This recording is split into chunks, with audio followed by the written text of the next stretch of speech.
the boundaries of the Orlando mission, it pretty much just covers Central Florida. So it goes as far north as like Bunnell and as far south as like Cocoa Beach. And then it kind of has like a sideways triangle where like the East Coast it doesn't cover as far, and the West Coast has a lot more. And then with regards to the number of languages that were spoken in my mission, there's Spanish missionaries called Portuguese, Haitian Creole, and then there were a few ASL missionaries as well. So those were the primary languages. And then with regards to number of missionaries, there was about 200, give or take, the whole time I was there.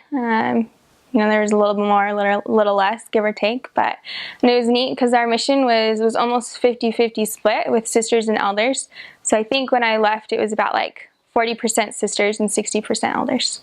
I feel like I was really blessed because I had heard horror stories before my mission about, what apartments could look like. But every apartment that I stayed in was really, really nice. And, they had, a lot of them had like gyms attached to it. So it was more motivation to wake up at 6:30 because you were going to go to a nice gym.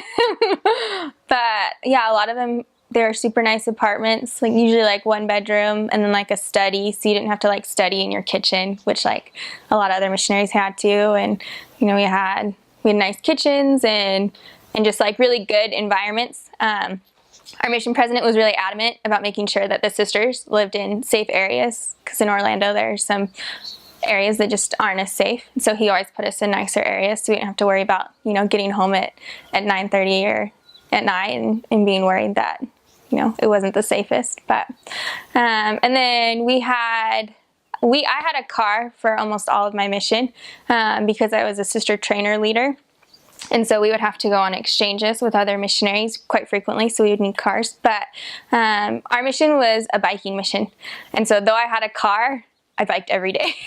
We had limited miles, and so the miles that we did have, we would have to save them for the exchanges that we'd go on, because our sisters typically lived like 30 minutes away from us. And so we biked every day. And walking was, we would walk every once in a while, but it just wasn't the best because it took forever. So we would bike in the heat of summer when it was like 98 degrees and 100% humidity.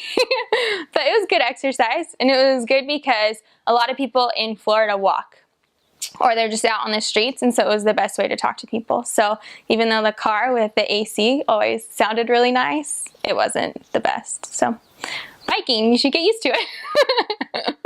My mission was really cool because it has the happiest place on earth there. Disney World was in my mission, as well as like Universal Studios and a lot of other theme parks. But we actually weren't allowed to step foot on like Disney property or go to like SeaWorld or Universal Studios. And so it was kind of a bummer, but it's a good excuse to go back and to visit members there. Yeah, there was the Orlando Temple, which was in my mission. And so we got to go twice a year, unless we had a convert who was being sealed. And then we also had the Fort Lauderdale Temple that was dedicated while I was serving, which is outside of our mission, but it was a good topic to bring up to people who wanted to go to the open house. So that was cool.